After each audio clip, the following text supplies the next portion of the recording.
Hello, everybody. This is Adam Ellenboss from Nightlight Astrology. It is Saturday, June 23rd, and today we are going to be talking about a few transits that are currently perfecting in the sky right now. Excuse me, the transit that has just perfected is the opposition between Mercury and Pluto. So we're going to talk about that. The big one that we're going to spend time with is also the opposition of the Sun with Saturn. So over the next few days, the Sun in the sign of Cancer will move into an opposition with Saturn in Capricorn. And right as that's happening, the full moon will be coming through. So we have this kind of really powerful combination of astrological symbols, and I'm going to get the exact time for you right now so you kind of have a sense of it. So the Sun is going to be opposing Saturn, and it will be doing so about Wednesday of this coming week, Wednesday morning, Eastern time. And then coming through not long after that, we have the full moon. And the full moon will be coming through, let's see, get that exact as well. That'll be coming through Thursday early in the morning, East Coast time, late evening, West Coast time. So this full moon will be conjoined with Saturn as Saturn and the Sun are opposing one another. So you can basically think midweek, this coming week, you're going to have the Sun opposite Saturn, while you also have a full moon, which is a very powerful configuration. So I want to take some time to talk about that today. What can you expect? What are some tips for navigating this? What are some different ways of thinking about the combination of planets involved right now? And as always, I have some notes about some other things that I'd like to explore today. For example, the Sun opposite Saturn is often associated with depression, as is the moon conjoined, opposed, or square with Saturn. Sometimes you get the themes of melancholy or depression. You also classically have themes with Mercury, Saturn, Moon, Saturn, Sun, Saturn, as well as Mercury, Pluto, which is just perfecting right now, of doubt. And these are things that in our modern kind of self-help world, we are all trying to sort of fix. What's the cure for doubt? What's the cure for cynicism? What's the cure for depression? So these are things that we really struggle with that are all sort of constellating right now through the Cancer-Capricorn axis. So I want to take some time to look at those themes in general as a kind of byproduct or offshoot from this astrological discussion, because there's lots of interesting things that have been said by many great minds who are sympathetic to astrology. We're going to look at some things that James Hillman said today. As always, I'll be looking at some sort of classical ideas from ancient astrology, and also I can't help but bring in a little bit of the Bhagavad Gita. So that's what we're doing today. It's Saturday morning, so happy Saturday to everybody. These are kind of like, oh my God, these sound like heavy topics for a Saturday morning, but I think we'll try to make them fun and as upbeat as possible.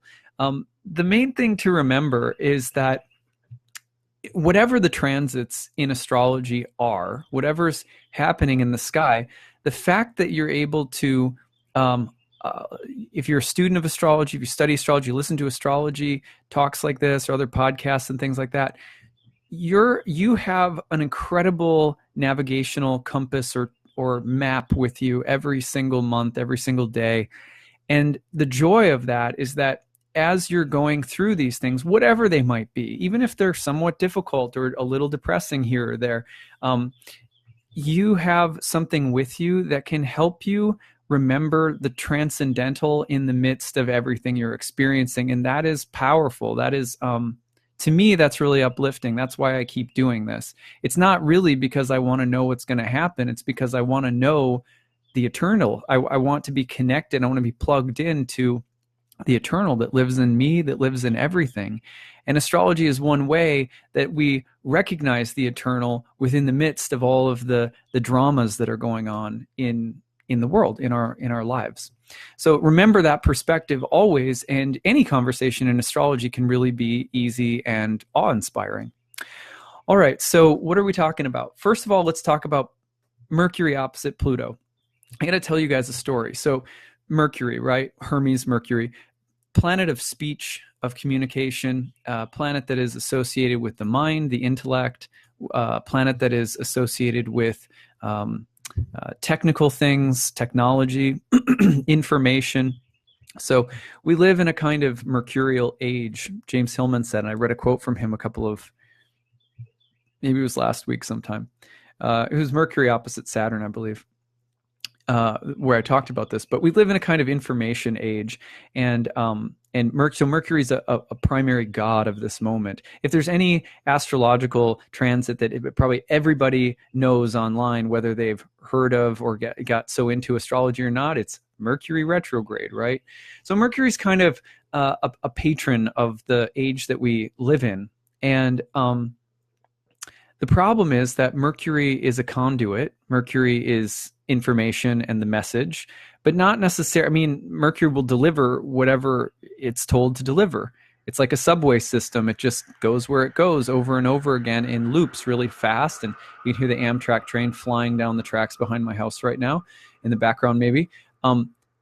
It just goes where it goes. It carries passengers. It carries information. The internet is just kind of a vast interconnected hive of information. It can be used for the good. It can be used for the bad.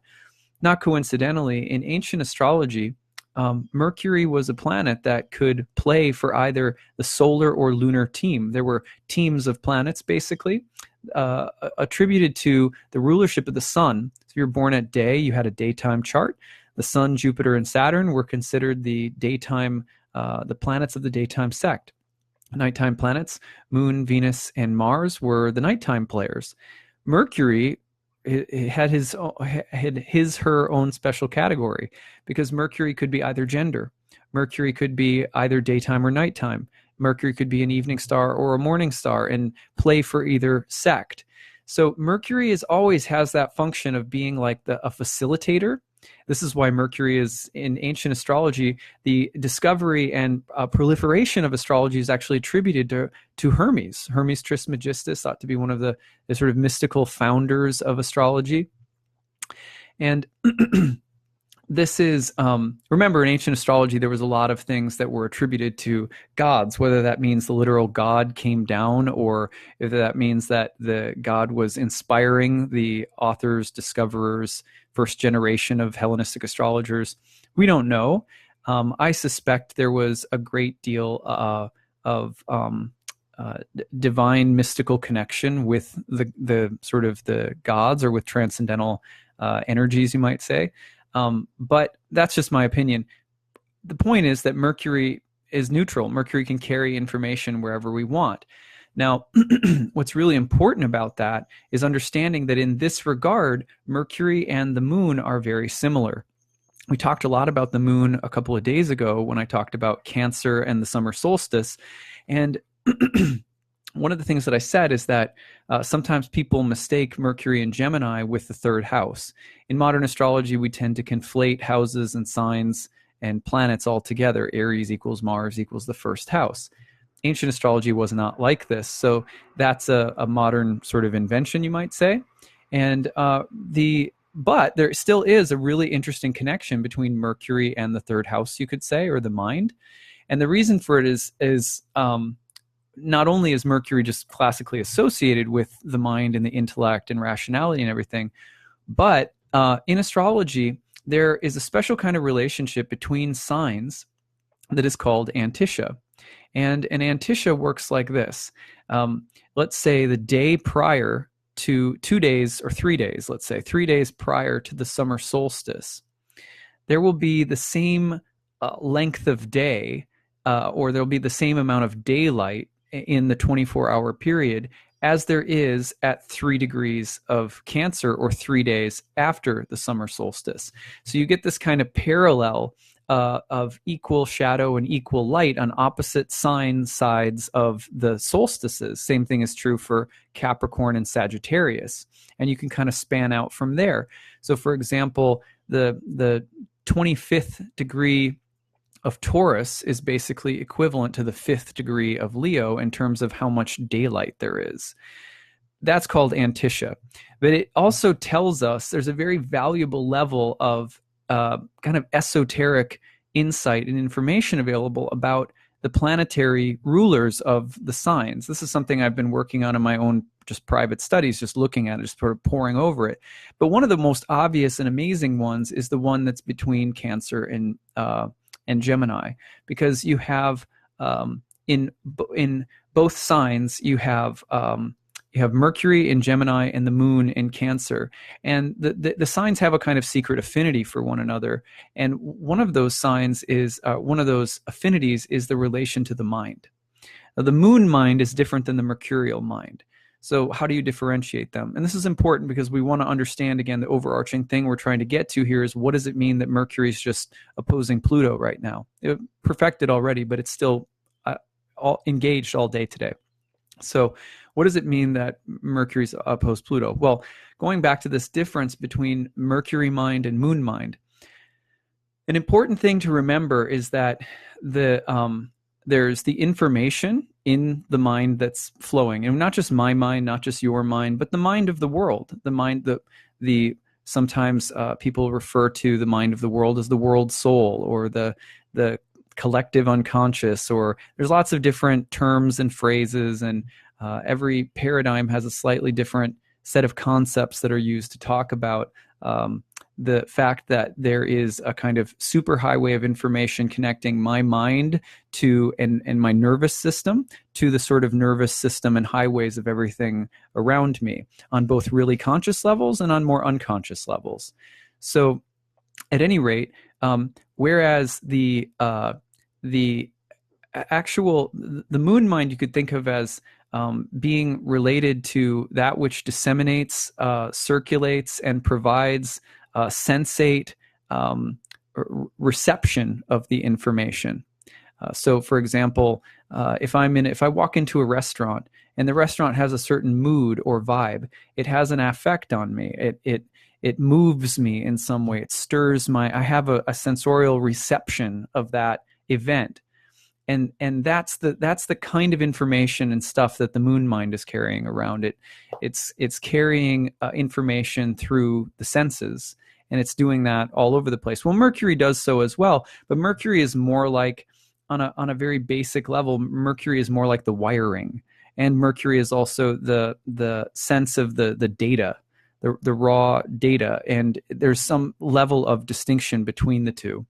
So, for example, a very simple way that you can differentiate between the Moon and Mercury if you meditate is if you sit down to meditate, and you have to do so for a while. It's not just like if you've never meditated before. You kind of have to make a practice out of meditation before you start receiving, some insights about meditation or about things like this. But meditate for a while. It doesn't even have to be that long, day in and day out. And here's the main thing. You'll start to notice that there are thoughts streaming through your head, right? And they're just streaming along. And then if you stay with the thoughts long enough and just try to ask yourself, how do I feel about what I'm thinking? Ask that question. You'll notice, I'm really anxious right now. So the quality of thoughts over 5 minutes of meditating the information's all been really different. But the feeling, the sensate reception of those thoughts over 5 minutes has created a general tone or theme or mood of anxiety. Or it could be something else. It could be that the thoughts have become very still and tranquil, and they're moving less quickly, and the mood is very soft and it feels more peaceful. But you'll notice that the quality of thoughts, the quality of the information, the images, etc., creates a mood and a feeling. So Moon and Mercury go along with one another very, very closely in terms of the mind, the senses, and how we're processing and relating to information all the time. So why is that important? Because Mercury is in the sign of the Moon right now, and Mercury is opposing Pluto, which is better. A simple phrase that we use with Pluto is, the Lord of the underworld, Lord of death and rebirth. So I'm going to tell you a story. Last night, we decided, we had a rare weekend where we don't have tons of stuff going on. So a little bit of work in the mornings for me this weekend. But otherwise, kind of designated this weekend as family time. So we decided to go out last night to a place where you can take your own piece of pottery and you can paint it, and then they will fire up the kiln, and they'll you can come back up and pick up your painted clay like mug, or you can pick all different kinds of things. So anyway, we went to do this. We thought my daughter would really like it, and basically what happened from that to then we went for some dinner, and then we were going to go see this new Disney movie. So we thought, Virginia would really like this, and this was kind of the chain of events that we had planned for the evening. Things devolved very quickly because my daughter was in an unusually sort of needy and whiny and tantrumy place, but it was like, it was weird. It was like what, if you've ever seen, I know this is horrible, if you've ever had a loved one or you yourself have ever gotten food poisoning, which is awful, it's the worst thing ever, right? But when you're puking, it feels like you literally are trying to like puke up your whole stomach, because it's just like your whole body's just like, get rid of it. You know what I mean? Just like, this has to get out of me. My daughter's like upset and tantrumy moods and volatility, and her like hypersensitive responses to everything, it felt like watching someone who was trying to like, hack out something that was, dislodge something that was really deep inside of her and just get rid of it. My wife and I were both like, oh, this is like watching something from National Geographic. This is crazy. Like, and it was, so it's like, as parents, the first 20 minutes or half an hour that this was happening, we were like, okay, we got to try to fix this. We got to try to solve this. Like, what do we do to pacify her? What do we do to shift the attention to something more constructive?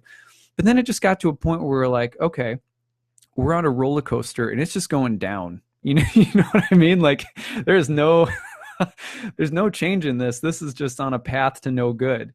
So we tried to make it through dinner.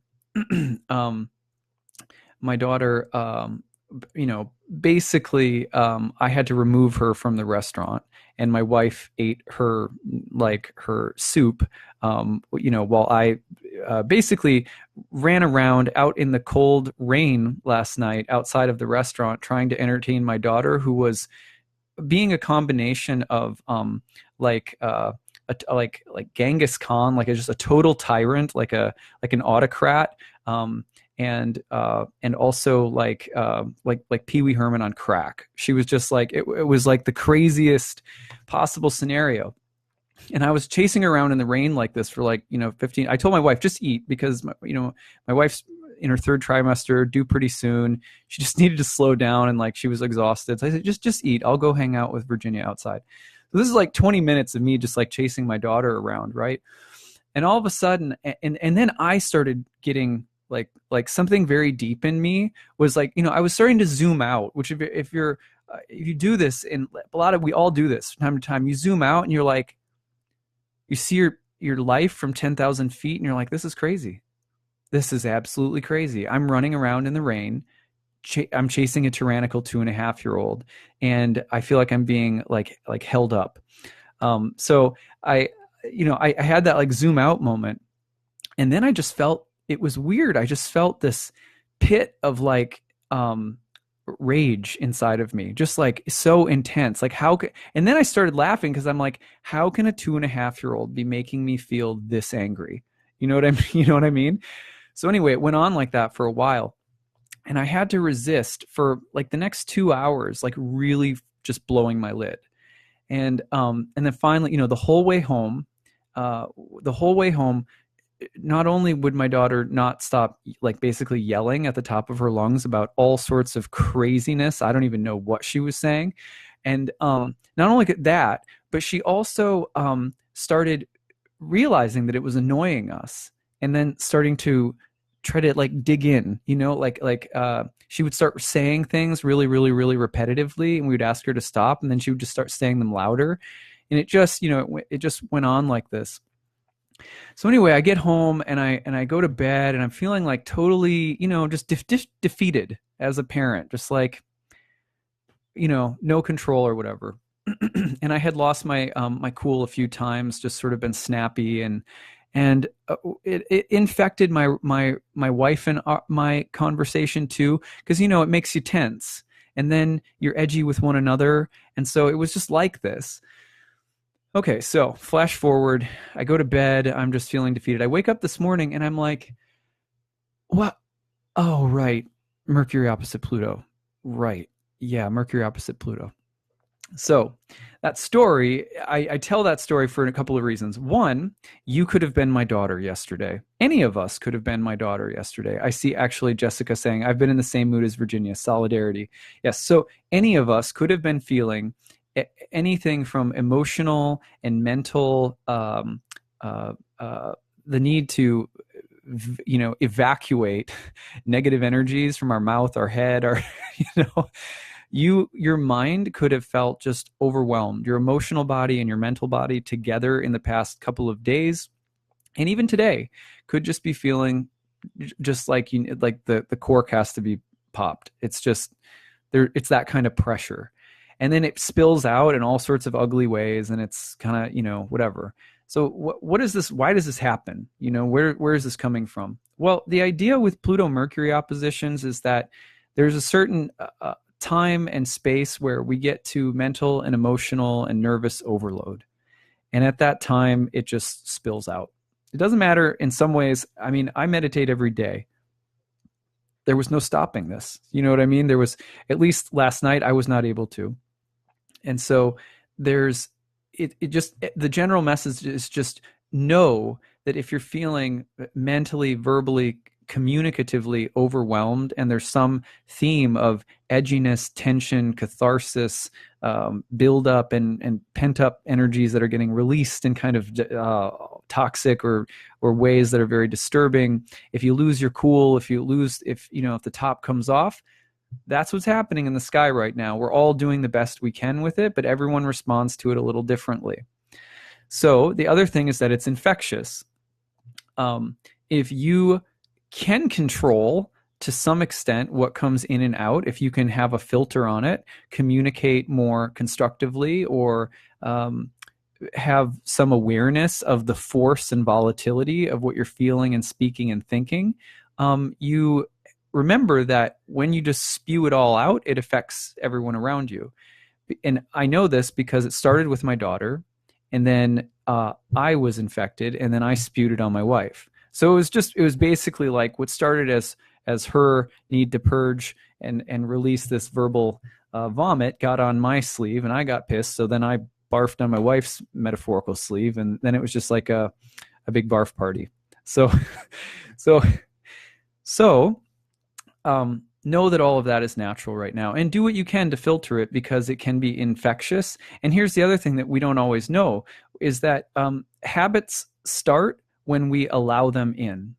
So for example, sometimes we say to ourselves, well, I'm just going to indulge myself this nasty little thought, or I'm just going to indulge myself this snappy little remark, or I'm just going to indulge myself this snippy little criticism, or whatever, because I'm feeling like either I don't have a great filter, I'm just not even thinking about it, or I feel like I'm sick of holding something back, or it's something feels like it's built up and I need to release it.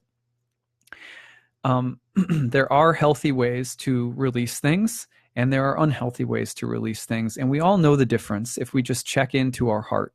You check into how your heart actually feels when you're saying or releasing some pent up energy, and you know right away if you've been violent or harmful, even on a subtle level.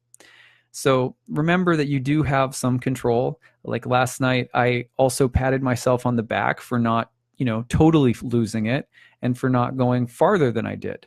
So there was a victory. Like I was using restraint, and when my daughter finally calmed down later in the evening, by the way, there was a really sweet moment where she kind of got quiet, and I said, what you were doing this evening was really difficult for mommy and daddy, and it wasn't very good behavior, sort of calmly, when everything was calm, told her that. And she just looked at me and put her hand on my knee, and she said, sorry, daddy. And my wife was sitting right there, and it was beautiful. That was a really nice a nice moment. The other thing that happens with catharsis, we have to be somewhat forgiving of ourselves too, if you do blow up and do let go of something that's nasty. A lot of the times we walk around the world acting like we're somewhere that we're not. So we all know how to act the part of a yogi, or we all know how to, God knows I know how to show up on this screen and act like a teacher or an astrologer or what have you. So we know how to act roles, but living them out in our lives in moments where there's real pressure, where there's real pain, where there's real emotional and mental stress and challenge, to show up in those places and still be the person that we show up as when we're in our yoga costume, or when we're in our spiritual shamanic clothing, or we're at a sacred circle and we're namasteing everyone to death. We all know how to play the role, right?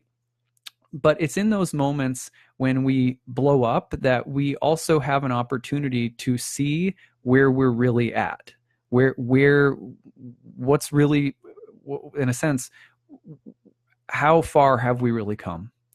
And it's not like we can perfect something in some material sense, but there is a good measuring stick, and it is how we respond to these kinds of things. And so we should grade ourselves a little bit kindly. Like think of how you would grade a third grader, because we're all like, it's really, we're sort of children inside. But how would you grade a third grader? What kind of feedback would you give a third grader when they totally flip their lid? Or my 2.5-year-old, that wasn't great behavior. It made mommy and daddy kind of stressed out, et cetera, et cetera. Something that your heart can respond to and say, yeah, that wasn't my greatest. We're all imperfect, and so when mentally, emotionally, we get overwhelmed with something, or our mind goes into territory that's not healthy, or that's sort of toxic in any way, and we come out of it and we say, God, I really lost it there. When you're unable to control your impulses in some way, you're unable to say no to something, your mind and your emotions get the best of you, and you just emotional impulse, you just eat the whole bag of pretzels, whatever the case might be. You're not able to say no to something. You're not able to control something. Something has blown up. It's also an opportunity to see where you are really at. And to see where you are really at is to meet yourself. And there's an opportunity to show yourself grace and love and guidance all at once. So it's not about just, do I control this or not? Did I get it or not? But it's also, how can I meet myself in the heart and say, it was a nice try. I know you didn't mean to go that far. I'm sorry. Let me try better next time. And some gentle guidance on how to do it better, and resolve and determination to just get back in there and give it your best. So that kind of gladness, if we're not, if we don't have the attitude that says to our own hearts internally, I live to be corrected. I live to find guidance. I live to be humbled. I gladly and joyfully accept correction, especially if it's coming from something or someone, some other inner voice of wisdom that loves me, that wants to see me succeed and that believes in me.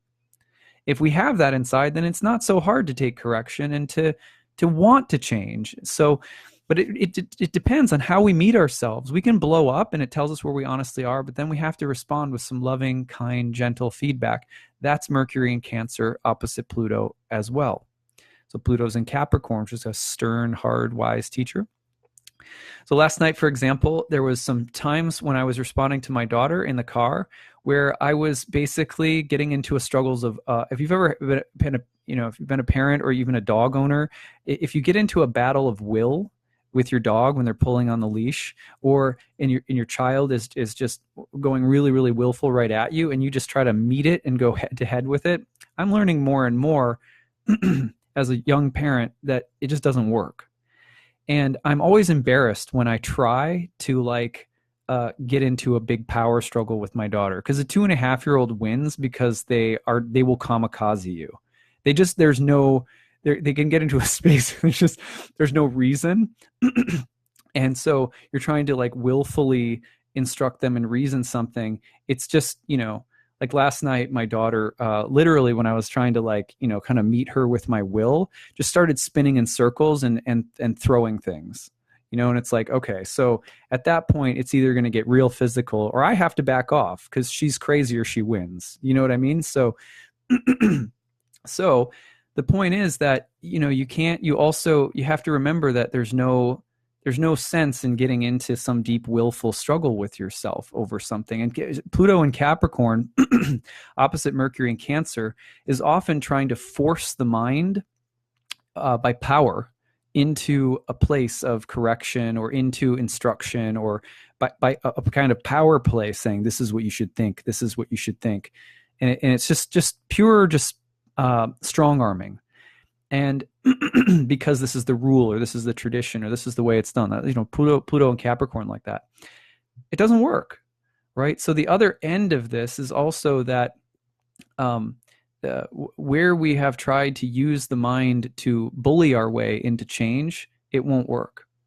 Where there are superficial goals that we think will lead to some sort of change in our life. For example, let's say you're trying to lose weight. This is something I'm very familiar with as someone who's tried to kind of keep a weight range for the past couple of years and really struggled because my weight will vacillate depending on circumstances quite a bit. So as someone who's working with that, at first, one of the things that I was using were numbers, like the scale and weighing myself. And then, you counting calories, like all this kind of stuff. And over time, what I've slowly come to realize is that if it's not about, let's say, mindful eating and having a more mindful relationship to diet, and it's just about numbers, the goal is artificial. And so you end up having to sort of structurally force yourself to a goal. And the goal is artificial. It's a number. Whereas when you're really going for a feeling, a sort of way you want to feel and maybe look or feel about yourself, a way that you want to feel in relation to your diet, and then you use a certain amount of discipline to help you maintain that feeling, that's a reprioritization, right? That's a kind of flip. And that's something that needs to happen often with Mercury opposite Pluto transits in Cancer Capricorn. We've gotten a lot of them over the years. Pluto's been in Capricorn for a long time. So when they happen, one of the things that you're learning to do is to just sort of say, okay, well, I need to prioritize the right feeling, the right mood, the right quality of thought, and I will use certain elements of powerful discipline or structures to help me mold and shape that. But ultimately, I can't prioritize the superficial image or results, because if those come first and my feelings and the actual quality of my heart isn't on board with it, then it will eventually rebel, because our hearts are always looking for a place of happiness and a place of contentment and peace and participation. So Pluto and Capricorn's priorities sometimes will try to leave in the dust anything that doesn't just conform to its power and its will and its sort of structural way. So we always have to be careful of that during Mercury-Pluto times as well, at least for the life of Pluto and Capricorn.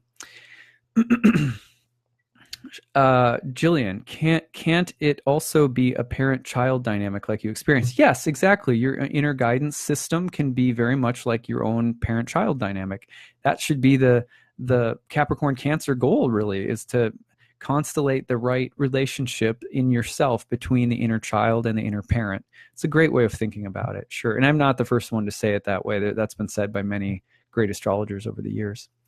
All right, so that's a bit about Mercury and Pluto. If you had any kind of volatile communication experiences or nervous emotional meltdowns, or if you feel like you needed to level with someone and tell them the truth, but it had no heart, these are all hopefully lessons that can be applied to the different kinds of things you might be experiencing right now with Mercury and Pluto. Remember to be compassionate in speech, and remember that a blowout, a blow up is also an opportunity for gentle, loving learning.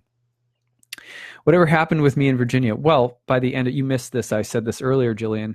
By the end of it, she was calmed down, and we, everything was good. So it all ended up going well. Well, one funny thing that happened though, and this was, I tried not to laugh, but my daughter was wildly tantruming like this all over the place in our living room when we got home, in response to me trying, and I had backed off. I was like, okay, and she was swinging her hands wildly and smacked her hand into the wall really hard, and then just looked at her hand and looked at us.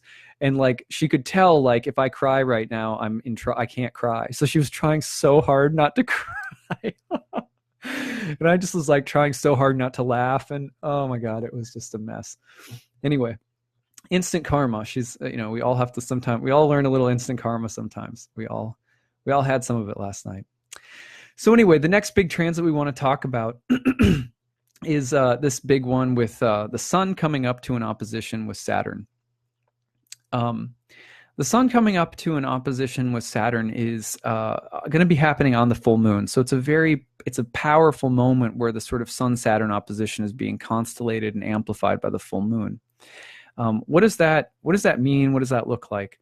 Well, the sun is a source of light in our sky. It's a source of light. It was connected in ancient astrology with the organ of the perception of the soul. So it is connected to illumination. In the beginning of the Bhagavad Gita, Krishna says that the wisdom of yoga was first taught to the sun god. And so similarly, in ancient traditions, the sun god is associated with the wisdom of oracles, of people that illuminate us, that enlighten us. It's also generally associated with the kinds of goals and sunny ambitions that we have. So, out in the daytime world, once the sun has risen, we get about the work of the world. And we say, I'm going to go to work, I'm going to do this, I'm going to do that. And we have activities that we do and actions that we take. So the sun is also related to our goals and ambitions and the actions that we take in the world, with this sense of productivity and solar life and energy, that we're out there building things, building empires, and whether that's something that we're trying to do that's good for the world, or whether it's really greedy, it's all encased in some ways under the general spirit of ambition and action that the sun also represents. So when the sun comes into contact with Saturn in an opposition, and the oppositions are of the nature of Saturn, which means that it's a more difficult aspect for a variety of reasons. But Saturn, on the other hand, is Lord of Darkness. It was a planet that was associated with winter, with old age, with that which is marginal, outcast, things that are on the edge of the liminal space between the visible and the invisible. Saturn is the dimmest planet in the solar system, farthest out, and in the visible solar system. And in the classical imagination, Saturn was like the gatekeeper, because it was the dim, distant one.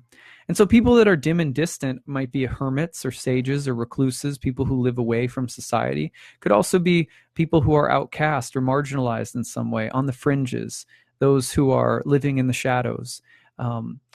We could also say that Saturn in some ways is shadow material, you could say. Saturn in alchemy was related to the nigredo, which is the dark, substantive, sort of fertile stuff. It's the decay and the manure, but it's also the stuff that may be substantively used for alchemical transformation. That's all Saturn. Saturn represents old age, decay, death, but also wisdom, elders, and so forth. Saturn is the outcast, the exile, but also Saturn is the one, long before Uranus ever came around, Saturn is the one that is associated with people who may have something very different to say, something that, for example, the shaman who lives in some ways outside of the society. Though they're part of the tribe, the shaman is also very different than the norm in the group, and they have some wisdom from other places in the world, but they also are a reminder of death, because they bring change, and people, generally speaking, like homeostasis in the material world, and change is a little bit more difficult. So Saturn was Saturn is sort of a great symbol for that which also lives on the edge as a reminder of change and impermanence. So Saturn is essential for mysticism in ancient astrology. People nowadays sometimes associate Saturn with limits and literalism and hard, cold, structures and the tradition. And it's actually a very, very narrow, ironically, a very narrow understanding of Saturn itself. So we have to broaden our minds with Saturn, because Saturn is a great inspiration of many great musicians, many great saints, many people who have traveled to the other side and back, so to speak. Saturn has a lot to offer. But when it opposes the sun, you have sort of the clash of two titans, right? On the one hand, you have clarity and illumination and light, and on the other hand, darkness. Saturn also representative of ignorance and death. So let's say one classic way that people can experience this transit is in terms of feeling like you are experiencing a joy kill. You're experiencing a buzz kill. You're experiencing something that feels like it's limiting or blocking your light. And that can be quite literal. It could be a nasty boss. It could be a parent. It could be a spouse or a loved one. It could be a natural limit that you're running up against in your body or your health, or at work, some project that's overwhelming and difficult. It just feels like it's exhausting, or it's taxing you. So the literal block, limit, or oppression of the light. You can think of that in a general sense with Saturn opposing the sun.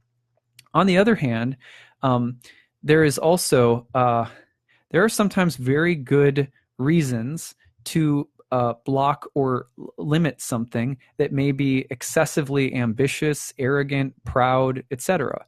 So the sun, even though we love the sun, as a symbol in astrology, the sun may also represent that which is sort of excessively ambitious. The daytime world is also a place of great vanity and great, ambition is not always a good thing, right? Ambition is what takes us away sometimes from ourselves, from others, from the real substance of the soul, because ambition keeps us wrapped up in the idea that, gain and fame and things and rank and popularity and all this stuff is what's going to make us happy. But we're actually a slave to those things, because when we get those things, we realize they don't make us happy, or they take a lot of energy to maintain, or they end up exhausting us. And then eventually they go away anyway. So the sun is also potentially being checked by Saturn right now in terms of the wisdom of limitations, the wisdom of impermanence, the wisdom of someone that is older or wiser, or who may need to check some kind of reckless, vain sense of pride or vanity or conceit or arrogance, or something that's fueling us to try and achieve and accomplish in a way that is not, maybe we're not there yet. Maybe we don't have the real wisdom or maturity that we need to be all that we are trying to be. So the kind of, I'll never forget, and I know this is going to sound kind of harsh, but I never forget one of my teachers when I first got started with astrology. There was a way in which I was biting off more than I could chew with something that I was doing. And I had a teacher of astrology I spoke with privately say, I was just working on a new book, and I kind of like talking about this new book with my teacher, and my teacher just paused and said, I want to tell you something. I don't want it to hurt your feelings, but I think you should wait to write that book for 10 more years. And I just remember when he said that, I was so mad. I like put on the face of like, thank you, like, thank you for the wisdom. And then internally though, I was like, you don't know what you're talking about. You're just jealous of me that I'm young and so good at astrology. It's like all my vanity just started like turning or whatever. And I just couldn't take it. I couldn't take that was true. But I sat with it over time, because you can't. Someone says something to you that is true. You always know it's true because the first tendency is you get up in arms about it. You get really defensive. It's a good sign that you're trying to avoid something. So I thought about it, and it determined that he was right. I don't know about 10 years or what the number of years will be, but his general point of like, wait and grow more before doing this book that I was thinking about writing. And I'm so glad I did, because now I consider what I was thinking back then, and I see exactly what his point was. You know what I mean? That's a Saturn opposite Sun moment. That's a Saturn opposite Sun moment. Where was Saturn in my chart at that time? Square to my Sun. It was square to my Sun at that time. Isn't that amazing? So sometimes we need to be told to slow down, to not get ahead of ourselves, to not try to do more than we're ready for. And that's not easy to accept. It's not easy to accept the correction that Saturn may have for some element of our pride or ambition or ego right now. So those are different kind of edges that you may find with Saturn and the Sun. You also have the great work. Saturn and the Sun can be the great work, the magnum opus, now this is a fast-moving transit, so it's not like you're going to get a magnum opus done in a week, but it can highlight that feeling or that need to produce something of great and lasting value. Our egos can get quite puffed up about this. In fact, we can start getting into delusion land about how we're going to, craft some monumental achievement. And this is quite common in the world. It's common in the world of astrology. It's common in every spiritual world that I know of, where you get down the path a ways and you think, I know something about this. And so then you think, what is my lasting contribution going to be? When am I going to get my plaque? Or how am I going to become a great story of success or a legend or what have you? And then we start thinking, how can I build that legacy? This is, be very careful of this one, right? Because if it's not coming from your heart, if the desire to create something isn't coming from the heart, and it's coming from the desire to be great or to live on or whatever, you won't truly be proud of, and people won't, really remember something substantive for what you've made. The truth is that the things that we really remember are things that come from the heart, things that we're led to create or make because it first and foremost satisfies a creative itch or a feeling of calling, a feeling of being led or inspired, and we feel in service to that spirit that comes in us, that muse that starts speaking to us. We feel like we must serve the creative voice, and that may produce some great work of art or some great accomplishment in your career, some great project in your home. But if your work is being inspired by an artificial idea or image of greatness, it's not so different than trying to force changes in weight by thinking only about numbers. It won't last because the heart has to be in service to what we're doing. The heart is naturally a servant. Think about it. What is in your physical heart? What is it doing? It's just beating and beating and beating, just giving you life until it doesn't anymore, until it can't anymore.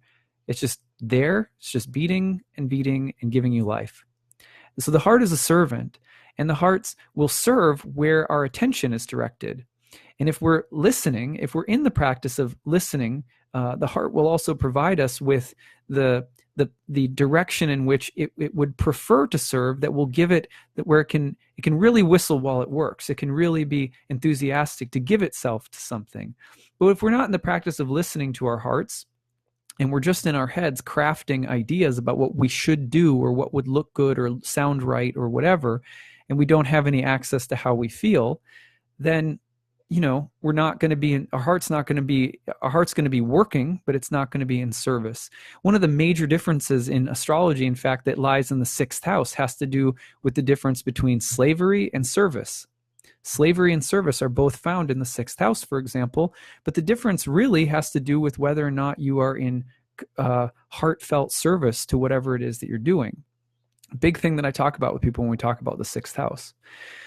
So at any rate, Saturn Sun can also be this sort of overly ambitious thing. So you got to be very careful about that. It can be ruthlessly ambitious. I'm going to do this. It's like going to be like this.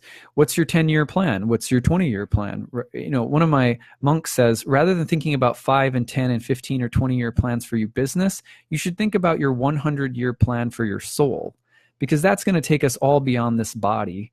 And we should be thinking about the quality and development of your consciousness and your soul 100 years from now.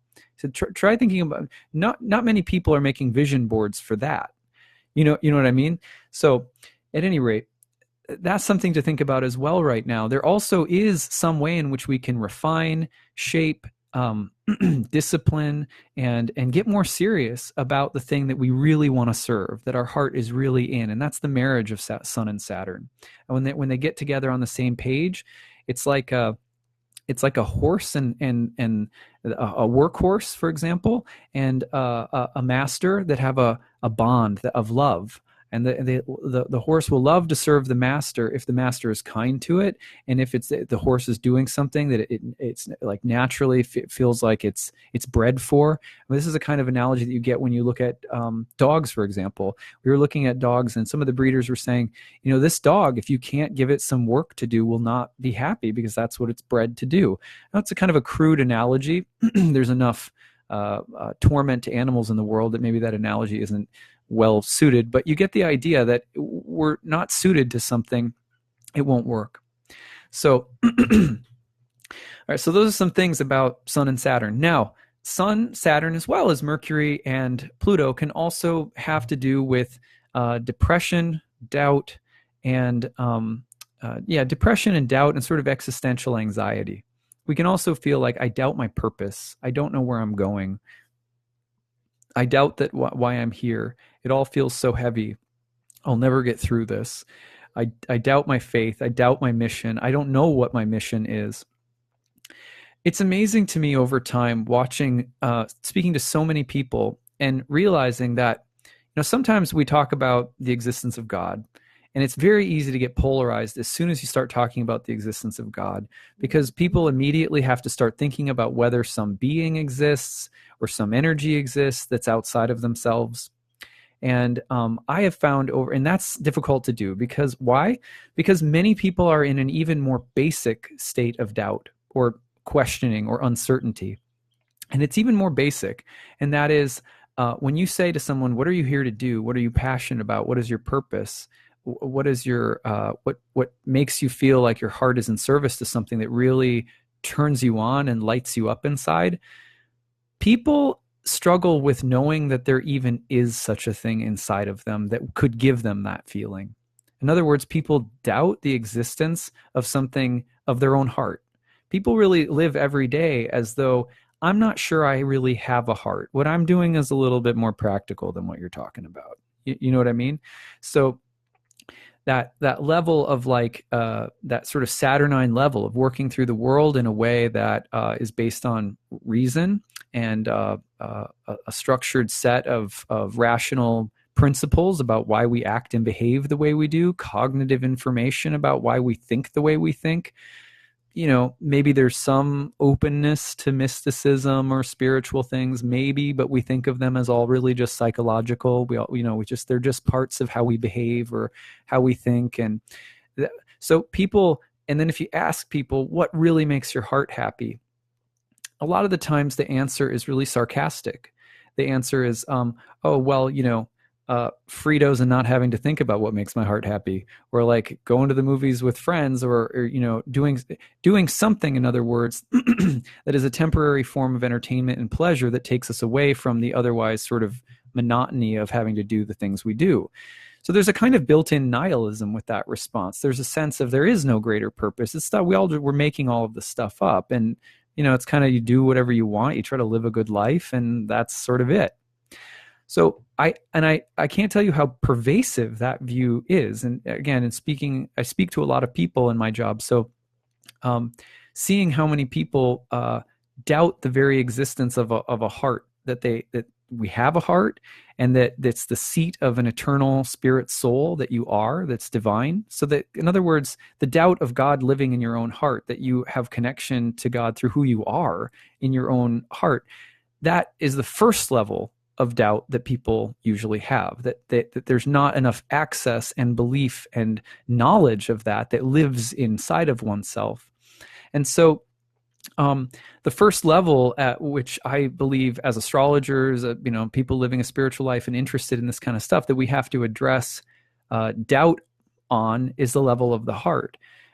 First, people need to know, before they can contemplate so much of elaborate metaphysics and so forth, we just have to say, do I have a heart? Do I believe that I have a little spark of divinity and eternity lives in me? And my feeling, my belief, my personal belief is that answering yes to that question, even if it's in faith, is the beginning of starting to discover what your heart really wants to be in service to. Because what the heart really wants to be in service to, from Greek astrologers all the way up to modern depth psychologists, is usually an image of destiny and of who we are as an individual being that's rooted in a kind of archetypal fantasy or image of ourselves, and that you have to be in touch with yourself as living a divine kind of story in this life if you want to access that. You have to have a sense that you have an eternal role to play that's here, some sense of the hero's journey, a journey of individuation that you're on, a path that you have. That doesn't usually happen for people unless they are able to first tap into the belief that they have a sprout of eternity living in their heart, and that it needs watering, that it needs tending to, that you have to believe in it and feed it, and it will learn to, and it will become more alive, and it will speak to you more and start confirming its own existence in your mind. So at any rate, that's the first level I think that we sort of have to address doubt. The other thing that we have to do is we have to be very careful, because along with doubt is also closely related the feeling of depression. They're closely related because doubt is something that often, when we live in chronic doubt, we also often battle a feeling of meaninglessness.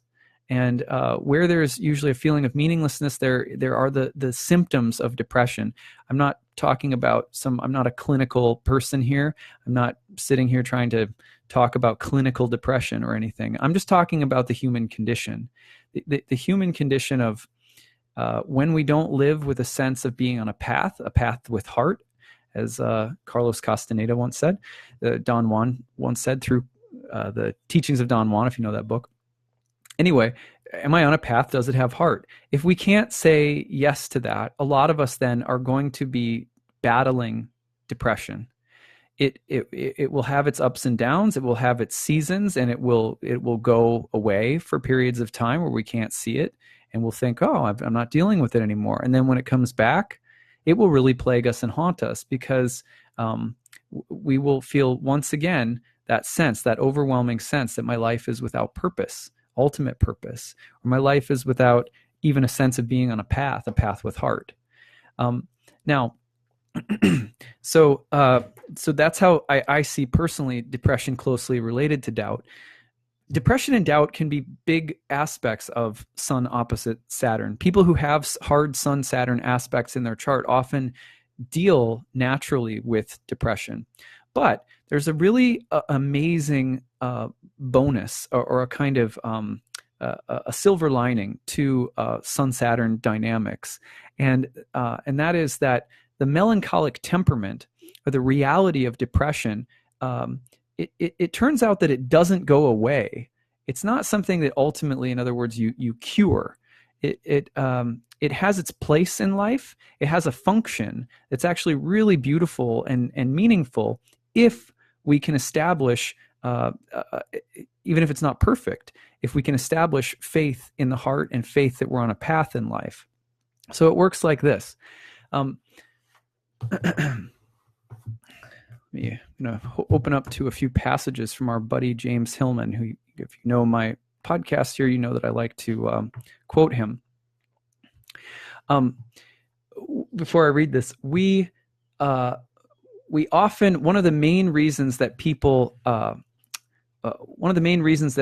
like to stay in doubt, and people like to sometimes stay stuck in a depressive place, even though it's kind of like, well, who would want to stay stuck there?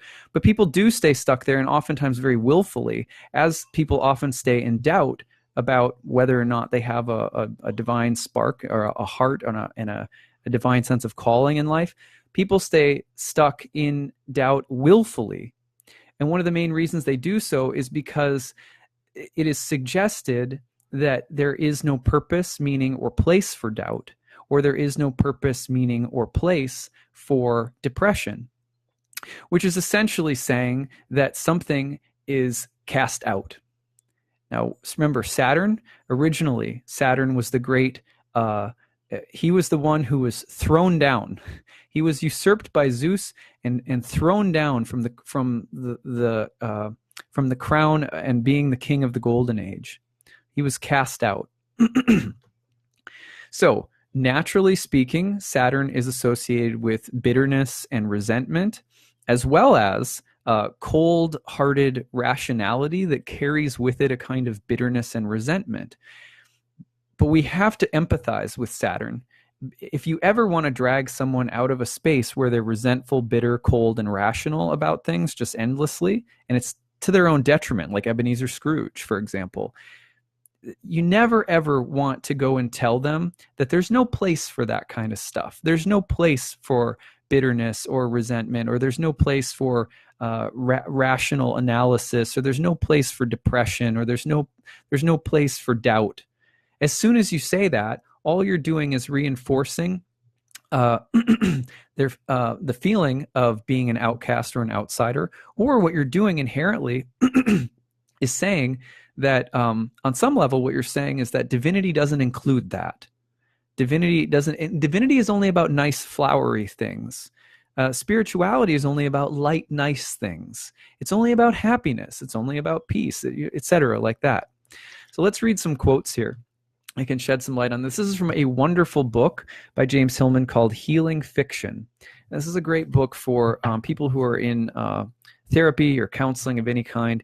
It's talking about the soul and the life and health of the soul. Let's get through some of this because this is going to add to our conversation here. He's talking about when the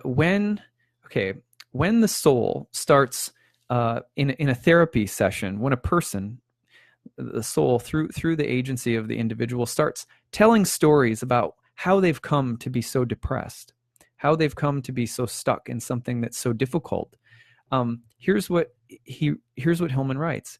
He says, in this sense, the cover-up of history is for the sake of discretion, maintaining an event intact but removed in a glass vessel so that it can be puzzled over without being identified with. It remains my crime, but the crime is no longer me. I can move about it, whereas were it happening here and now, I wouldn't be at its mercy. I would be at its mercy, without insight, only recriminations and defenses. The move into past tense in analysis signals that the psyche wants analysis. Okay, so here's the thing, is that most of us as human beings are exactly like Hillman is describing. If we have baggage from our past, if we have doubts, if we have problems, we live with them in protected glass vessels, and we have looked at them endlessly. You know what I mean? I know I've looked at mine. God knows I have an MFA in memoir writing, and I wrote a memoir about my troubles and whatever. We take our challenges, our doubts, our depressions, we preserve them in something called personal history.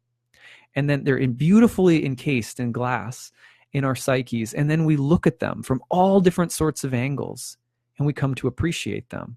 Some of us do. Others of us, we come to be very protective of them, or we can appreciate them like they're these pristine things.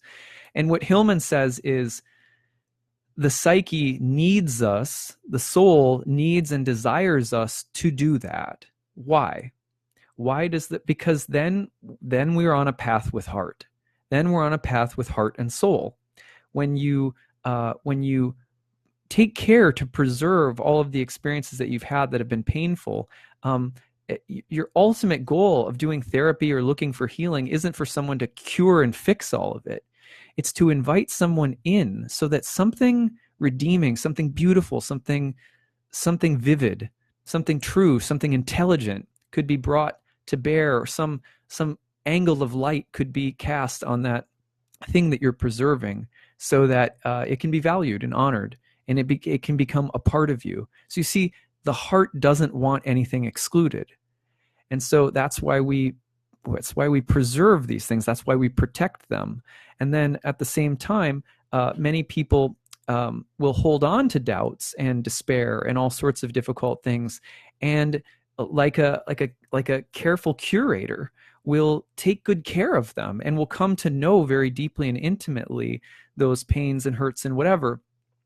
And so if someone comes along and says, well, the doubts and experiences that you've had in your past were all kind of darkness, and here's this thing I'm telling you about, which is real light and like it's heart-centered, and it's a lot shinier and happier than that time you went through where you were, like that was the bad you, and now there's a good new you that's trying to come in. Nobody likes that. I mean, deep down on some level, people are suspicious of that. Many people are suspicious of that because it too, rather than continuing to preserve with some sensible care the difficulties and baggages of the past, we're trying to eliminate them. Nobody wants that. So Hillman's saying that. He's saying, in order to help people move through doubts, fears, depressions, anxieties, wounds from the past, there has to be a sense that they're sacred. And Saturn and the sun together are also the sacredness of our wounds. The dark night of the soul isn't just about coming through to the light on the other side. In other words, it's about what is the way that the light, there is a light in darkness. Darkness in a metaphysical sort of mystical sense is its own kind of light. Saturn, even though it represents darkness, is a kind of light in the sky, in other words. And it offers a kind of perspective on things that we need, that the soul needs. And that's part of how we find ourselves on a heart path. So you also have to remember that many people, when we're talking about depression and doubt, a lot of the reason that people struggle with depression and doubt in this modern era is because there's no space for it. There's no validation of it. There's no curiosity about it that it can move us into it together in spaces. So often, social spaces, what are we told? Your depression is making everything uncomfortable, or your doubts are really hampering my certainty, or whatever. And as long as that's there, people will continue to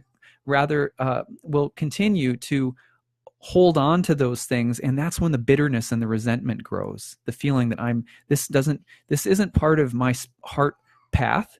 It's part of what makes me different and outcast and rejected, and it makes me bitter about the status quo or the world.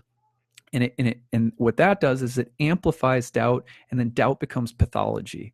Doubt becomes problematic. Depression sets in, not as the melancholy of an artist, a mystic, a saint, or a contemplative, but it sets in as the jaundice of someone who hasn't been cared for, who doesn't live in a society that cares for the soul.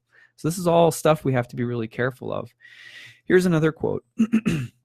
And I want to talk about this because this is also really important.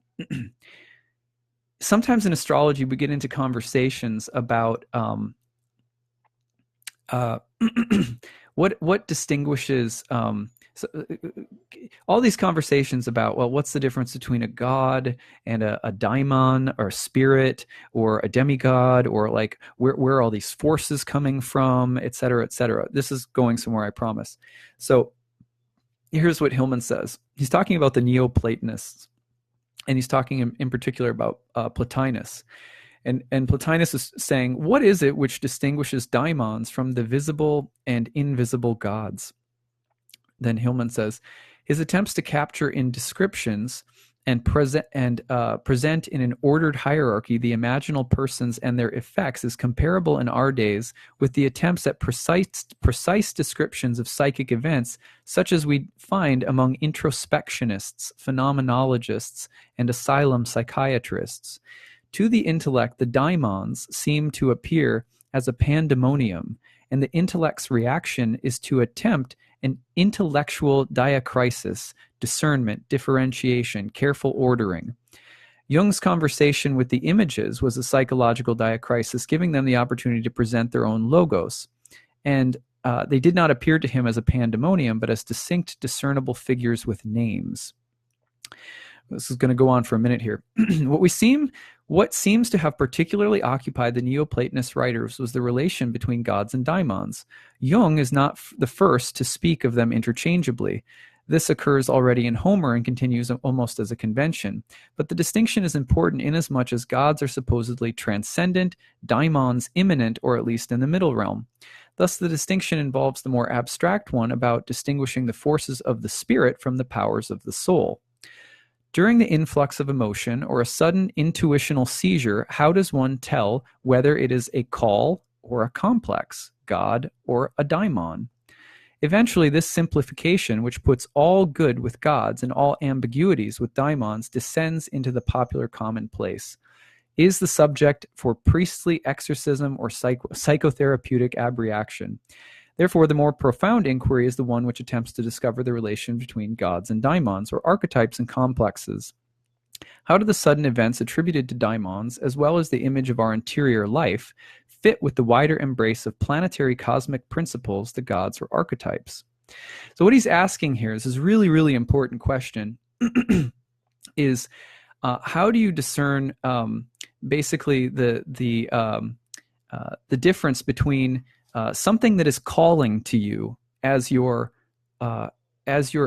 fate, your destiny, that path of heart that you're on, that's calling to you, that says you must do this, you have to move your life in a certain direction. And on the other hand, how do you tell whether you're perhaps responding to something like a planetary influence, or you're just being bombarded by all different kinds of things that are trying to influence you in one way or another? Now, so that's where he's going right now. I just want to find, there's one last quote here. The first task of knowledge is knowledge of these premises, which he's just gone over. He says, or know thyself. The pluralities of the imagination precede even our perception of them, not to speak of our understanding of them.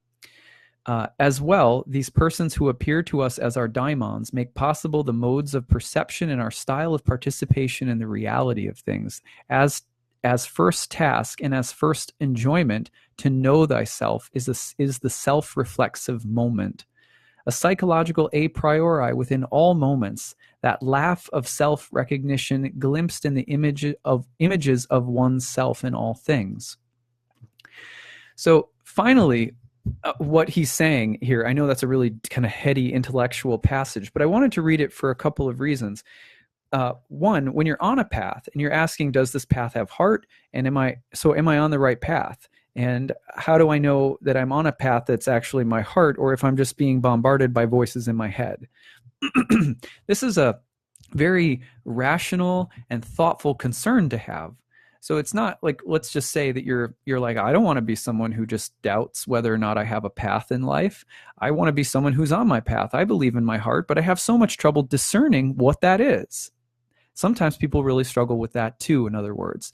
And what Hillman is saying here is it's not so much about knowing the one straight linear path that you're on, as much as it is being able to recognize, and what is the meaning of the word recognize? To recognize a sense of self, a feeling of self in everything that you do, whether it looks like you've deviated from a path or whether it feels like you're on the one true path. He just says the most important thing is that all experiences keep redirecting, keep coming back to, that idea of, am I on a path that has heart? Do I recognize that I am with myself journeying through all of these challenges and deviations and et cetera, et cetera? So sometimes one of the main things that keep us depressed and off a path is the feeling not, it's first we have to deal with like, am I valid enough? Do I have a heart? And am I, can I tap into this feeling of being an eternal being that has a path to be on in the first place? That's a big doubt that a lot of people have. But then it comes down to, well, how do I know which one it is? And Hillman's response, don't worry so much about which one it is. Just know that it is, and keep coming back to knowing that you can keep discovering more and more and more about yourself, your heart, your soul, your eternal nature with self-reflexivity, no matter what path you're on, no matter what deviation you take, no matter whether you feel like you're manifesting something or not, no matter whether you feel like you're getting an A grade in New Age school for being, really following your path. So a lot of times I see people, and at the beginning of an astrology, say, how are you doing? Oh, I've really gotten off my path. Okay. When I hear that right away, my thought is, no, you've not. You've never been off your path.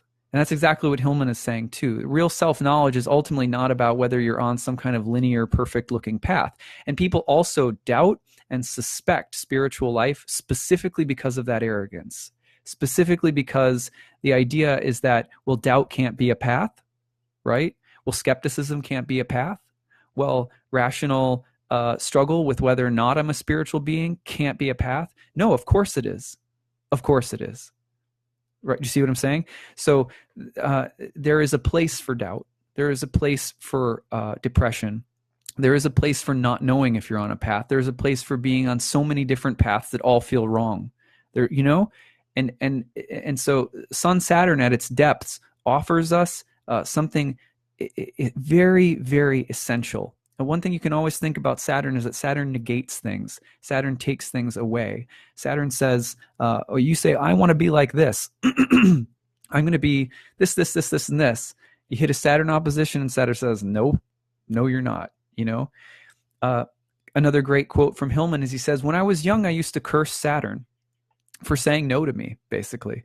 And he says, but as I've grown older, I've come to see that every no is forming and shaping me into more of what I essentially am. In other words, what he's saying is that every no seen from the perspective of Saturn is actually a yes. It's a refining yes. It's a negation. In other words, negation is always also a positive. The I Ching tells us as much about the yin. Even though the yin sometimes looks vacuous, it's always also part of the yang, which immediately is part of affirmation. That's why in the deepest citadel of the yin, there's a circle of white. So every no is also a yes. Everything that comes in and blocks you is also an affirmation of who you are. And so the main thing is that we don't live in the literalness of yes or no. We don't live in the literalness of I have a heart and so therefore there's this one perfect linear path, or we don't live in the extreme of, well, I don't have a path, or I'm not sure what it is, or I don't have doubt, you know, da-da-da. And that negation ends up becoming literal, that we can't see something life-giving in the midst of it. So that's the real sort of deep esoteric truth of Sun opposite Saturn. If I, you know, very imperfectly try to communicate it today, I'm sometimes really struggle to communicate these things. But healing fiction. Why do we need deep soul-giving affirmation of wherever we're at, whether that's depression or doubt or feeling like we're on a nice sunny path? Here's what Hillman says, and we'll close on this. Primarily, healing fiction aims at healing the psyche by re-establishing it in the metaxy from which it had fallen into the disease of literalism. The disease of literalism. So at any rate, I hope that this was interesting for all of you guys. I know this was a longer one today, but it's a heavy, deep topic and a big full moon. And I felt like something like this is needed so that we don't feel like we're walking through the heaviness alone, so that we know that our doubts, our process, that there is timeless wisdom beaming down from the stars to be with us at all times. So go up and see if there's any questions. Let's see.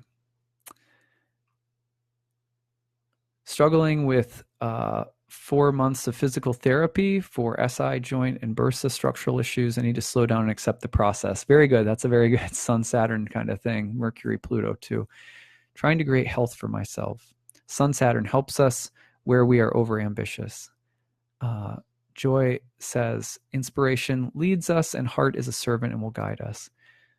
Someone says they have the natal Saturn in the 6th, 100-year plan of your soul. Great imagery. I can't take credit for that one. That was one of my teachers. With Mars coming up, the illusion of separation. Yes. So let's see. Brett says, with Mars coming up, we very much could be looking at illumination of deep perspectives for the sake of change. August eclipse will be a great awakening of life on Earth. I kind of personally, yeah. I don't want to undercut what you're saying, Brett. I personally I stay away from great awakenings, right? Great awakenings are usually, in my sort of paradigm, they're usually accompanied by great sleeps. They go hand in hand. And so too much of anything great is also usually accompanied by things that like aren't so great or impressive. That's just me sort of reflecting on some of the language that you're using there. But of course, your opinion is totally valid. Joy Lindsay says, what to do when you know your mission, but when those involved in that purpose don't sense it yet? Well, you don't need everyone else to know your mission, and your mission may not know you either, or you may not know your mission. I always am careful about being too certain, about just being curious about what I'm doing and the path that I'm on, and trying to, being careful about how strong we are about our sense of mission and purpose and all of that. It's better practiced than talked about, or it's better practiced and lived than it needs anything from other people, in a sense, because to be really careful about that, because then it can become something that other people don't like to be around, or that would make us not like to be around other people. This relentless positivity in the media and new age stuff, right, which is accompanied also in the media by relentless negativity, right? So they're just like polarized images of each other. Moving gracefully through the darkness and light with open heart. Nice. Heart wants validation. It's the dark light. Glad you guys enjoyed this. That's good to hear. Doubt, depression, and anxiety are side effects of truth-seeking just as much as love and wonder. So beautifully said, Jessica. I couldn't agree more. They move in and out of one another all the time. It's when we tend to try to concretize one or the other that we really leave the living temple of life. Anyway, really good thoughts there. Refining ourselves to become the diamonds in all the struggles. Good.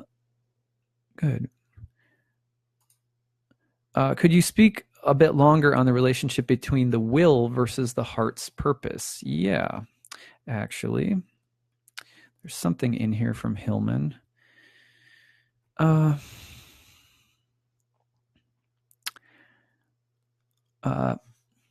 the imagistic viewpoint, self-understanding is interminable because it is not in time to begin with. Know thyself is revelatory, non-linear, discontinuous. It is like a painting, a lyric poem, biography thoroughly gone into the imaginative act. So, know thyself is its own end and has no end. It is a paradoxical hermetic art that is both goal-directed and without end. These are different things that he says. That's a beautiful way of thinking about the will versus the heart's purpose. The heart's purpose has no final end because it is the final end. And its desire is to go on in relation to itself and to the greater divine whole that it is a part of. And so when the heart is being mistaken for will, you can always tell because the will usually has an end and things get a little Machiavellian. Whereas the heart is satisfied in revelatory, ever deepening exploration of itself and of life in loving, like a loving mood. So it's like a lover. It's like, everyone wants a lover where the intimacy, the exploration of one another will never end. That is like the ultimate, in a sense, that's the ultimate happiness that many of us sort of envision on some ideal level. The path of bhakti, which I practice, suggests that what Hillman is saying right now about in his right here, that there is no end to know thyself. It's both goal-directed and without end, is the exact depiction of enlightenment, which is thought of as the process of the heart coming to know and love God as it is itself a part of God in ever deeper ways. One of the main things that is necessary for that is also that the will is sometimes like fire. It wants to consume everything and incorporate everything into an ever bigger, more powerful version of itself. So when we mistake the expansion of the ego vis-a-vis the will with happiness and with a path of heart, we also end up consuming everything around us and which ends up eventually making us very powerful, but also will corrupt us because no one will finally want to be around us. No one will be capable of being around us, and we will not be capable of intimacy. Now, extend that metaphor into life, and you say, when you know yourself and you're on a path of heart, you explore yourself very deeply in a kind of open-ended way, and you take that attitude into life. It's humble because it craves intimacy with everything. It craves to be intimate with the spark of the divine that's in itself as well as all things.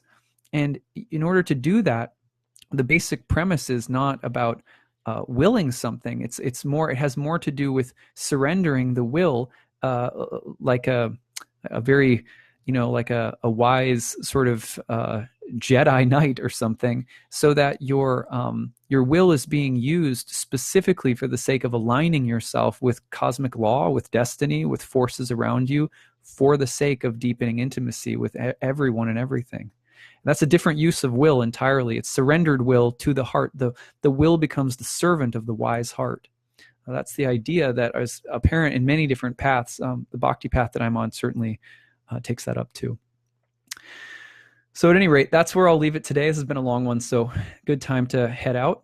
I hope that you guys all have a beautiful day today and a nice coming up with this full moon. All right, take care, everyone. Bye.